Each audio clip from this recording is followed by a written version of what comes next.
Howdy guys, wanted to update you a little on my SOGfari, the machete I bought to replace the Gerber, and the sheath mods I made. Now I went out and I wasn't real impressed with the sheath that came with the SOG. It's nylon. I mean, it was adequate, but I'm not a big fan of nylon sheaths for fixed blade knives or machetes or whatever. So I went out and bought a U.S. Army just hard plastic sheath. And first thing is, I get asked quite a bit about my handle wrap, how I do it. Let's start. Obviously, everybody that's watched my video knows I'm a big fan of having a lot of 550 cord. I wrap the front of the machete, or the sheath. There's probably 60, 65 feet, maybe 70 feet of paracord on the wrap for the up the length of the sheath. Well, my handle wrap is as such. I don't know if you can see this. What I build is I have a lanyard, which I'll show you in a second, that I tie onto the handle. And then this entire wrap that goes up, how that works is you open up the sharpener, which a lot of people don't realize. I see a lot of people that are going out, and one of the mods they make on their sheath is they'll put a sharpening stone or whatever. This is a sharpener, if you don't know that. This little V-notch in here, and behind that, there's two pieces of metal or stone. It's made to sharpen your machete. If you didn't know that, that's what this thing's for. It's not a latch to catch your machete. It does, however, I use it to hold in right there on my lanyard. So once you get your lanyard, I think I got this as wide as I can get it. Once you have your lanyard, I'll unwrap my lanyard, and inside the handle wrap I have here, this is the lanyard. This is actually connected to the sheath. It's just a standard. I braid it like girls braid their hair. I use this for a shoulder sling. I can throw that over my neck and let it hang down off my side, so I don't have to wear it fixed to a belt if I want to wear it out in the woods, like if I'm moving brush or whatever. And I don't want to affix this to my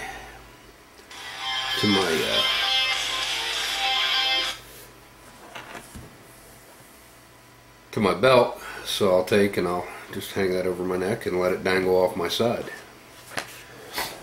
But if you don't know how to use a lanyard, what this is a thumb lanyard. You put your thumb through there, and you wrap your hand around it, and then when you grab hold of the handle, you have a good solid fixed grip on the blade. The one thing I did do to the SOGfari, and I told everybody I was going to do it, is I took a Dremel tool and worked over the sawback. Sawback, although it worked, it was kind of a little tough compared to the way the Gerber is. The Gerber's got much longer, sharper teeth. I took a Dremel tool. You can see every other, the actual the teeth kind of, one sits this way and one sits this way. So they've got a saw concept to them, but they're real heavy duty. They're real not sharp. So I took a Dremel tool. I don't know if you can tell, but I did every other one. The way they were leaning, I sharpened them out a little bit further. Made a huge difference in the way it cuts. I might actually go after it a little bit more. I took about half the width of the metal out, and I was concerned. I didn't want to heat it up too much and do something to the temper of the steel. I don't know anything about metal archery. I don't know how hot it has to get before I soften the steel or whatever. But that is, quick little video on how I've modded the case and what I did to it. And one of the nice things about the way I wrap, not only do you have an enormous amount of paracord, but it also gives you a place if you need to affix something like an Alice clip. So when you're putting it on your gear, you have a true contact means of affixing your gear to your equipment, to your packs or whatever, however you're carrying it. That's another reason I like to, paracord wrap them. I do have underneath here a piece of rubber that is a bicycle inner tube that is stretched. It runs from about here to here. You can tuck things down in it as you, different stuff you might want to carry. Like I said, I see guys put sharpening stones inside, rubber bands or ranger bands or bicycle inner tube or whatever they're using. Got a sharpener, I'm not going to put a stone on there. But anything I do decide to stick down in here, the only reason I put the inner tube in behind it is if I do decide to put something in this sheath and I end up having to use this cord, I can then put it in the rubber to hold it on there, is what the idea is. I apologize for not making too many videos as of late. I've been kind of sick. I don't know if you can hear it in my voice. I'm still kind of sick. But anyway, after you put your blade in there, tighten this back up, put it back on your gear. Just take your deal here. I don't know if you call that a lanyard or not. I call it a shoulder strap. Give it a good wrap up the handle, good and tight as you go. Once you get it to the top, and then you come through here with your actual lanyard. Run that around this thumb strap or thumb catch.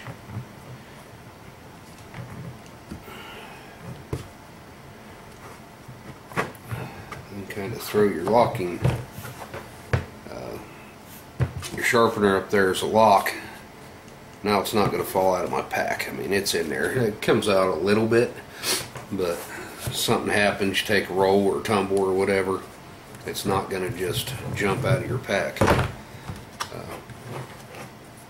Yeah, I know it's not super easily accessible when you have it like that, but I'm not planning on using my machete to defend myself with, or I'm not worried about zombies attacking me or whatever. So therefore I'm not all that excited about how fast I can get to my machete. If you're worried about zombies attacking you, I don't know, figure something else out. Another thing I'd like to address real quick is I had a guy ask me, he says, man, I don't understand, he says, you got a bunch of good ideas. I'm not really getting why you don't have more people subscribe to you. Well, I wish I did too, but I want to just make a quick little rant. That's where this deal stops on the machete. But man, I see all these prepping channels out there and all these gun channels out there and a few bushcraft channels out there where they have these cute little half-naked chicks running around doing all the stuff they're trying to teach, and unfortunately in a lot of cases doing it wrong, and people are taking that as, I see some of the questions they're asking. I mean, they're asking them like these girls are really trying to teach people stuff. And let me say first, I'm not saying there aren't some girls out there that know what they're doing. Not by any standards am I saying that. There are some channels, even channels I'm subscribed to, Fellia Photography, Corey and Erica's channel, and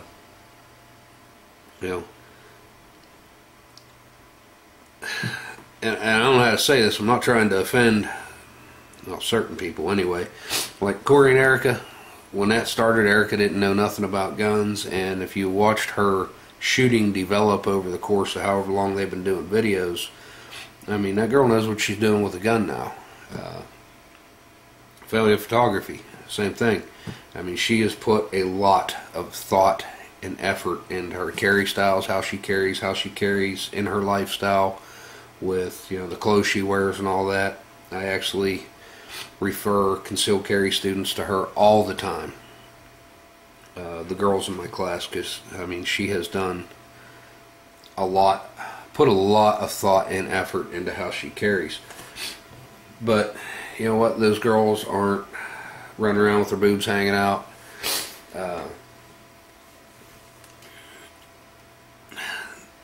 Are they cute girls? Absolutely. And you know, don't get me wrong, I like cute girls just as much as the next on the internet.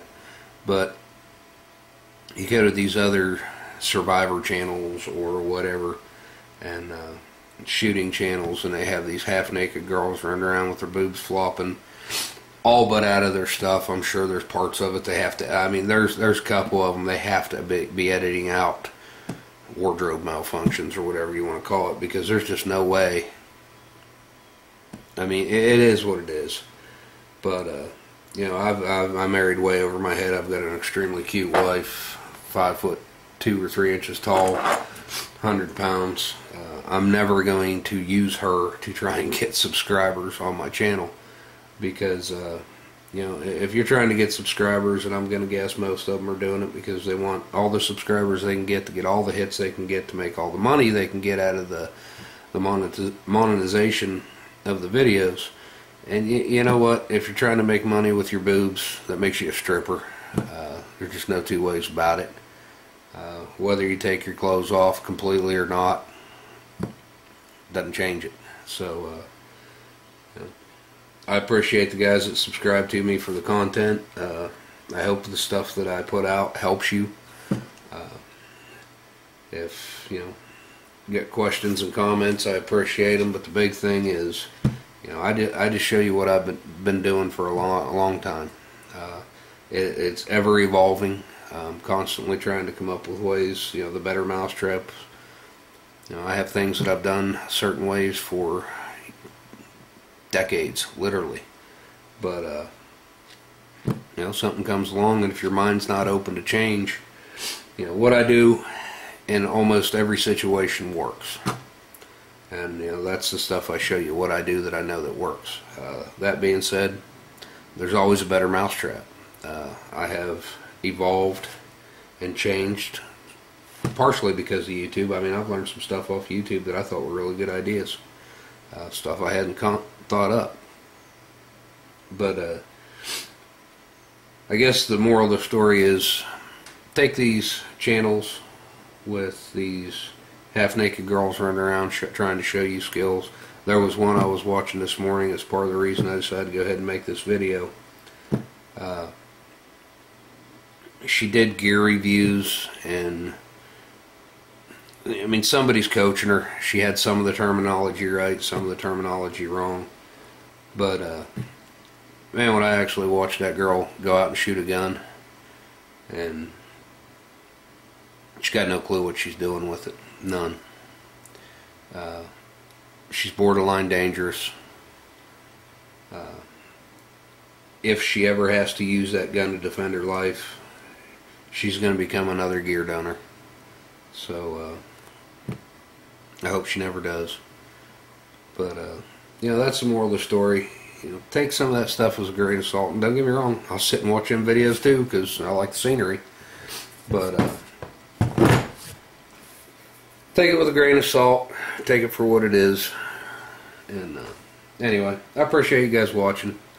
Got any questions or comments? Any ideas? You know, kind of like to put some stuff in the Sheath. I'm all about making space on my gear, and you know, adding to, you know, versatility and usability. So if you got any ideas on stuff to put on a Sheath for a Machete, you know, love to hear it. I'll probably stick a ferrocerium rod in here just because they're handy. You know, extra ferrocerium rods are handy to have. Like I said, there's no need for a sharpener. There's one right here. and it helps you lock up everything, get it to where your machete just don't jump out of your pack.